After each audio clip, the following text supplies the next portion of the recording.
I was sitting at the kitchen island, scrolling through Reddit on my phone while sipping my morning coffee, when I saw the post that changed everything. It was on a confession subreddit, posted from an account I didn't recognize. The username meant nothing to me, but the words stopped my heart mid-beat. How do I deal with a scheming cousin who's trying to steal my family's inheritance?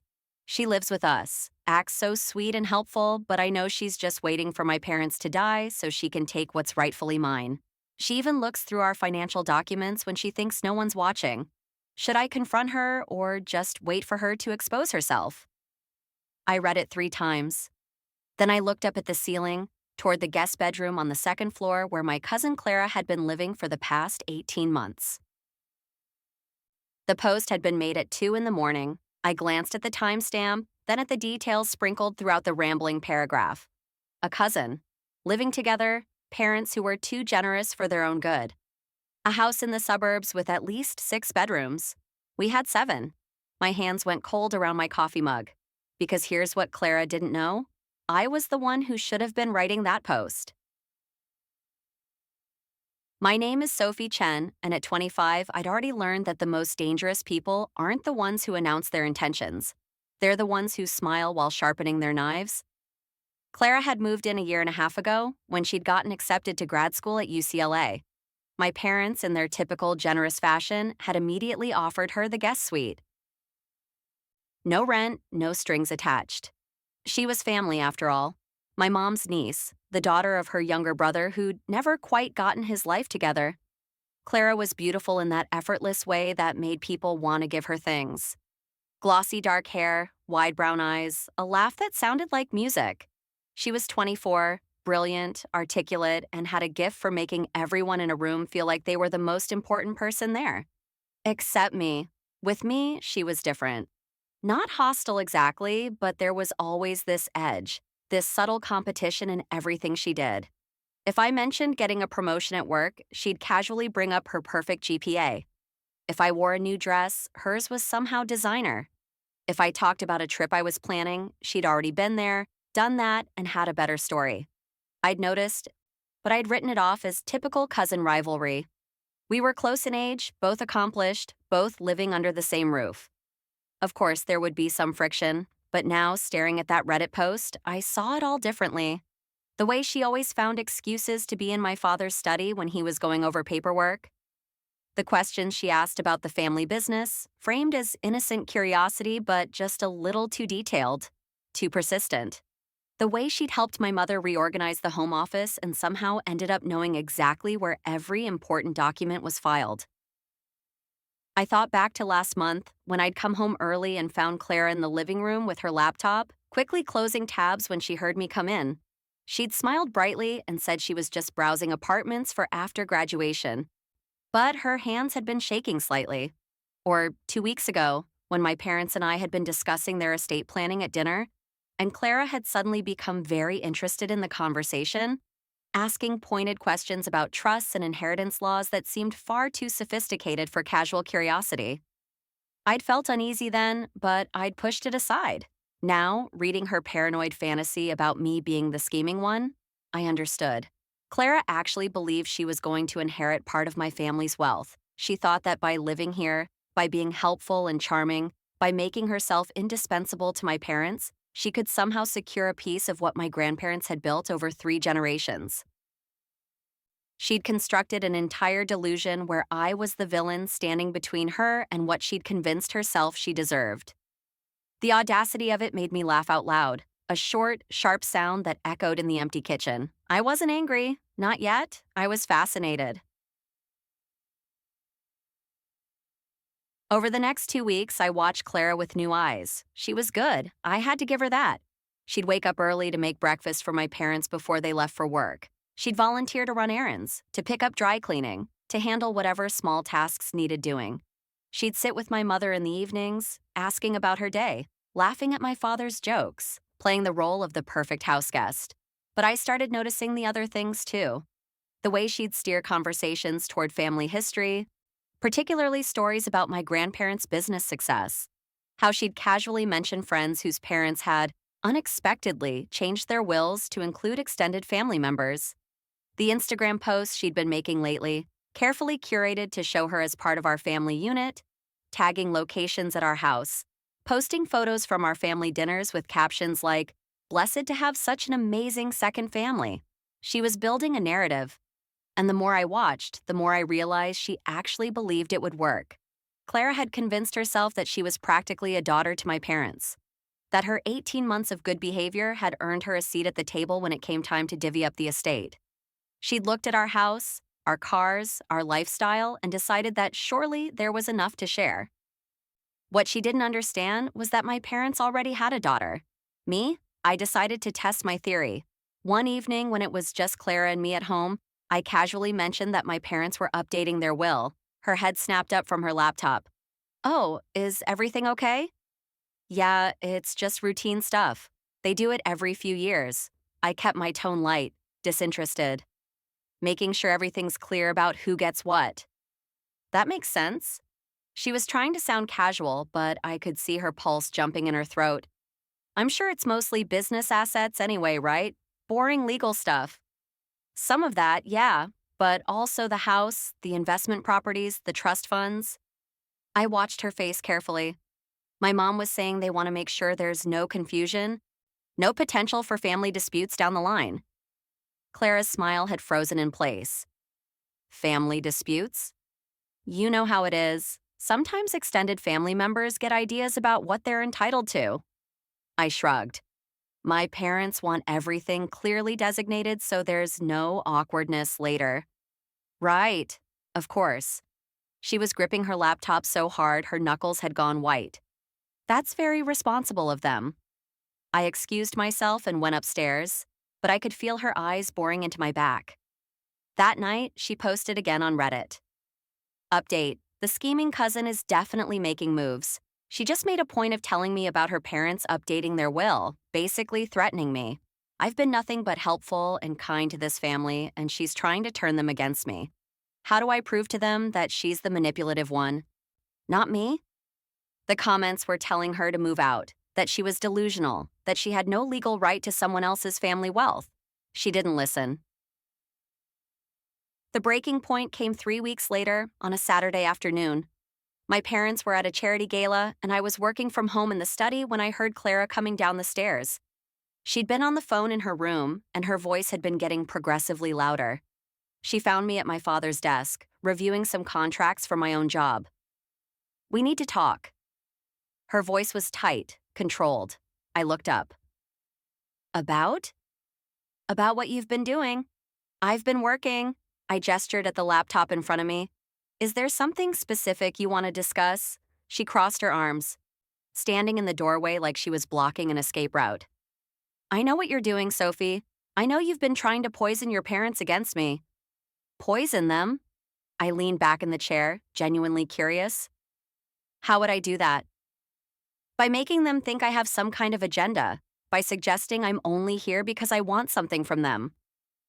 Her voice was rising now, the carefully maintained sweetness cracking. "I've done nothing but help around this house for over a year. I've been respectful, I've been grateful, I've been there for them when you were too busy with your career to even come home for dinner." "That's true," I said mildly. "You have been very helpful." "Then why are you trying to push me out?" "I'm not trying to push you out, Clara." I stood up slowly, meeting her eyes. "I'm just making sure you understand the reality of the situation." "What reality?" "The reality that this isn't your house, this isn't your family, and no amount of helping with laundry or making breakfast is going to change your legal relationship to my parents." Her face flushed dark red. "I never said—" "You didn't have to say it. You've been acting like it for months." I walked around the desk, keeping my voice calm and even. "The questions about their assets, the posts on Reddit about me trying to steal your inheritance, the way you've been documenting your presence here on social media like you're building a case for some future claim." She went absolutely still. "You found my Reddit account." I did, and it was illuminating. For a long moment, we just stared at each other. Then her expression shifted, hardening into something I'd never seen from her before. "You think you're so smart," she said quietly. "You think you have everything figured out. But your parents love me, Sophie. They tell me all the time how much they appreciate having me here, how much easier I make their lives. You're so busy being the perfect, successful daughter that you don't even see how much they've come to depend on me. Depend on you? Clara, you're a house guest. I'm family. You're my mother's niece. That's not the same thing as being their child. It could be. She was fully committed now, the mask completely off. They've already said they want to help me after graduation, maybe help me buy a condo. That's more than just being nice to a house guest, Sophie. That's treating someone like a real part of the family. Helping you with a down payment is very different from giving you an inheritance. Why should it be? She took a step toward me, her voice passionate now, desperate. I've been here for them. I've cared about them. I've made this house a home while you were off building your career. Why shouldn't I be recognized for that? Because that's not how family wealth works, Clara. You're not entitled to what my grandparents built, what my parents have grown, just because you've been a good house guest for 18 months. It's not fair. Her voice cracked. Your family has so much, more than you could ever need. Would it really hurt to share some of it, to acknowledge that I've been here, that I've contributed? And there it was, the core of her delusion laid bare. She actually believed that being helpful and pleasant had earned her a stake in generational wealth. She'd looked at the life my family had built over decades and convinced herself that her year and a half of good behavior had bought her a seat at the table. I felt something shift in my chest, a mix of pity and disgust. Clara, I said quietly, you need to understand something. My parents have been generous because they're kind people who wanted to help family. But that generosity has limits. It doesn't include rewriting their estate plans to include you. You don't know that. But her voice wavered. I do know that, because unlike you, I don't have to guess about my place in this family. I don't have to scheme or manipulate or document my presence here to prove I matter. I'm their daughter. That's not a role you can audition for. You're cruel. Tears were starting in her eyes now. You're standing there with everything handed to you, and you can't even imagine sharing any of it. I'm realistic. There's a difference. Your parents wouldn't be this heartless. My parents aren't heartless at all. They've given you a free place to live, supported your education, treated you with nothing but kindness. But they've never, not once, suggested you were anything more than a beloved niece they were helping out. Those expectations, those fantasies about inheritance, those are all in your head, Clara. She was crying openly now, angry tears streaming down her face. I hate you. I hate that you get to have all of this just because of who your parents are, while I have to scrape and struggle and hope for scraps. Then maybe you should have made different choices. Maybe you should have focused on building your own life instead of trying to claim a piece of mine. I did focus on my own life. I worked my ass off in school. I got into a top graduate program. I've done everything right. And it's still not enough because I don't have a rich family behind me like you do. That's not my fault, Clara, and it's not my responsibility to fix. She wiped her face roughly with the back of her hand. Fine, you want me gone? I'll leave. I'll move out tonight and you can have your precious house and your precious parents all to yourself. I don't want you gone. I want you to understand reality. Reality is that you're a spoiled, selfish bitch who can't stand the idea of anyone else getting even a fraction of what you have. And reality is that you're delusional if you think acting like the perfect house guest was ever going to buy you a piece of my family's estate. We stood there in the study, the air between us crackling with tension, and I saw the exact moment she realized she'd lost. Her shoulders sagged. The defiance drained from her face. They're never going to give me anything, are they? She whispered. They've already given you plenty. A place to live, support through grad school, connections, and opportunities. That's more than most people get from their extended family. But if you're asking if they're going to treat you like a daughter and write you into their will, no, Clara, they're not. She sank down onto the edge of the leather sofa, her face in her hands. I just wanted to matter, she said, muffled. I just wanted to feel like I belonged somewhere.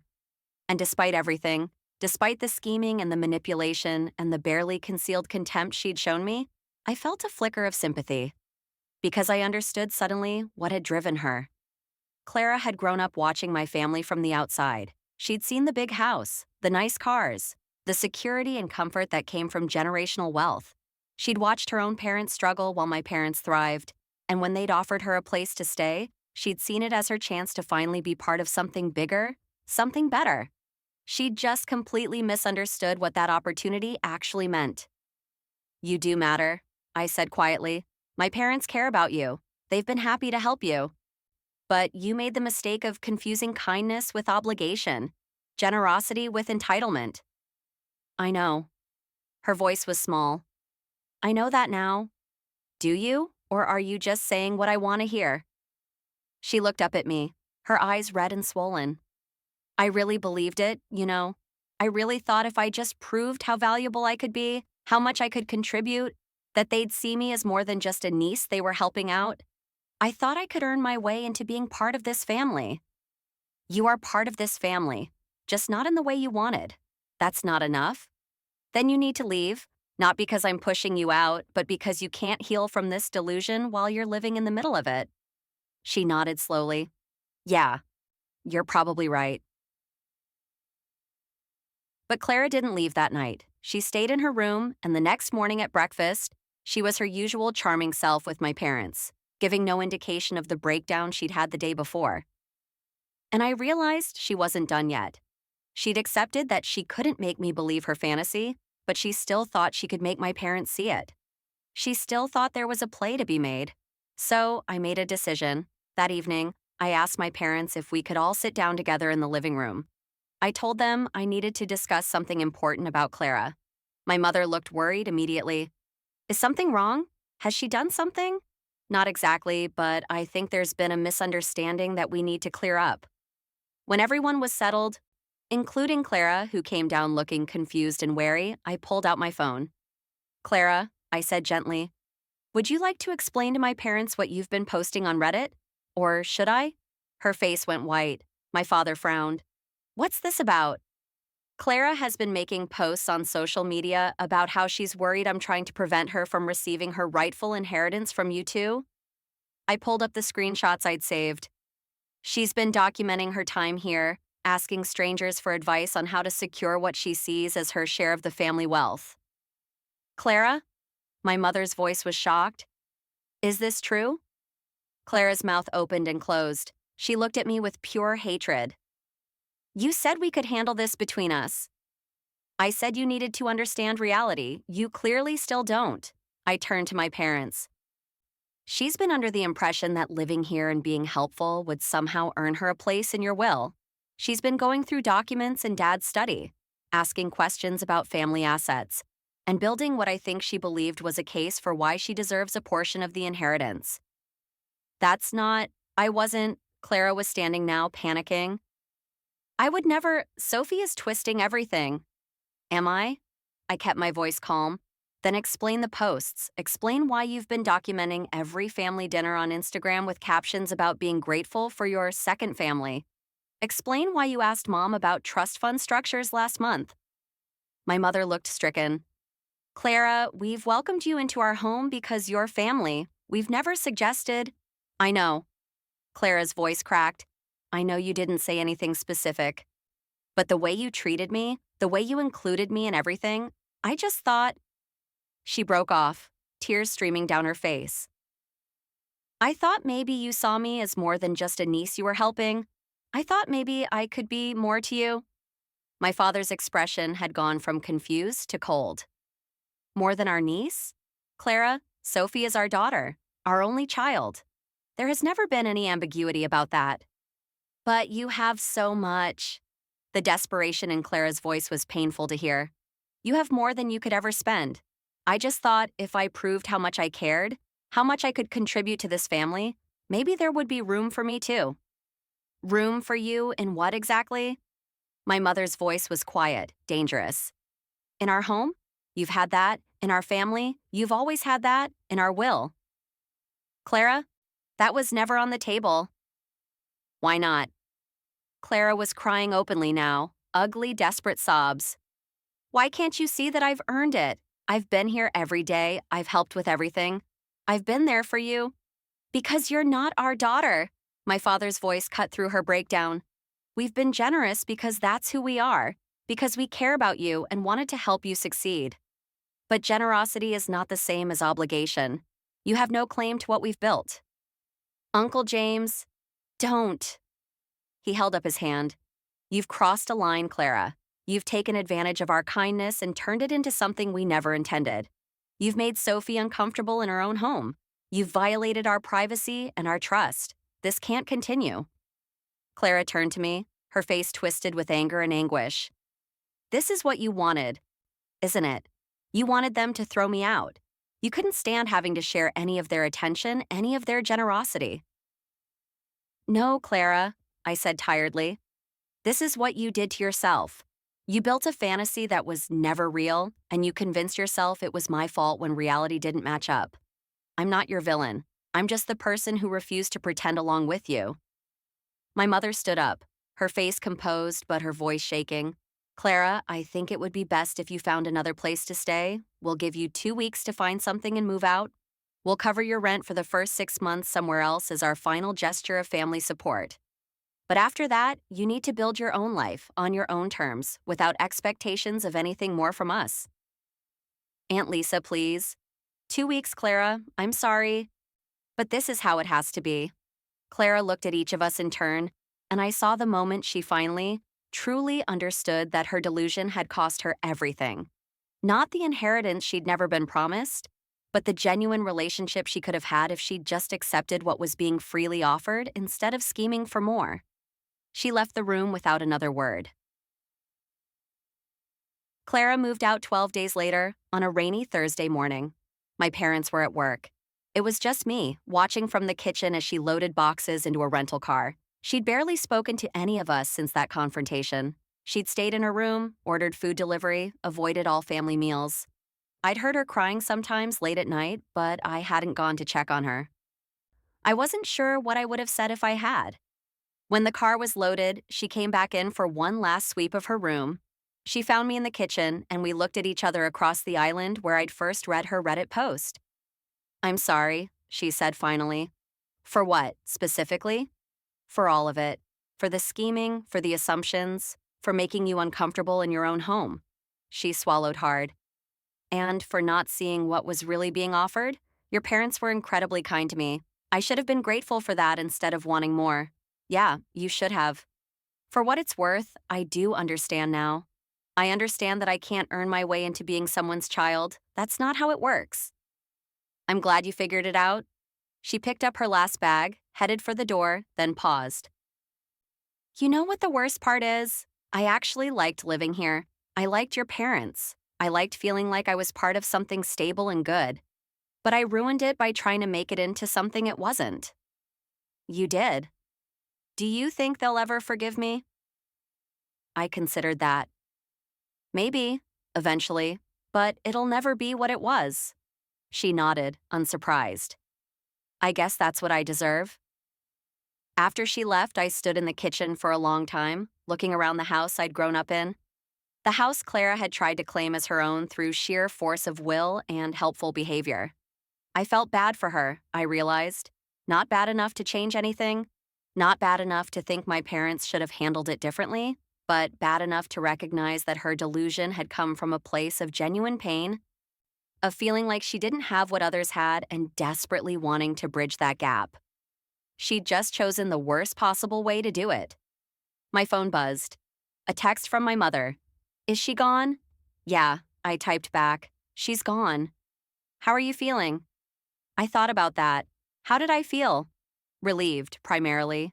Vindicated, definitely, but also oddly sad, like watching someone throw away something valuable because they couldn't see its worth. I'm okay, I finally responded. I'm good. And I was. Because here's what I'd learned from the whole mess with Clara. Having wealth, having security, having a family that provided generational stability, none of that was something to feel guilty about. It wasn't something I needed to apologize for or share with everyone who thought they deserved a piece. My grandparents had worked for this. My parents had built on that foundation. And someday, I would do the same for my own children. That wasn't selfish. That wasn't cruel. That was just reality. And the people who couldn't accept that reality, who spent their time scheming and plotting and convincing themselves they deserved what others had built. They would always end up exactly where Clara had ended up, outside looking in, wondering why their delusions hadn't been enough to change the facts. I poured myself a fresh cup of coffee and sat back down at the kitchen island, pulling out my laptop to finish the work I'd started before Clara had interrupted everything with her fantasies. The house was quiet again, peaceful, mine, and I intended to keep it that way. 3 months later, I got an Instagram notification. Clara had posted a photo of herself in front of a small apartment building, smiling, looking genuinely happy for the first time in years. The caption read, "First place, that's all mine. No handouts, no expectations. Just me building my own life, finally."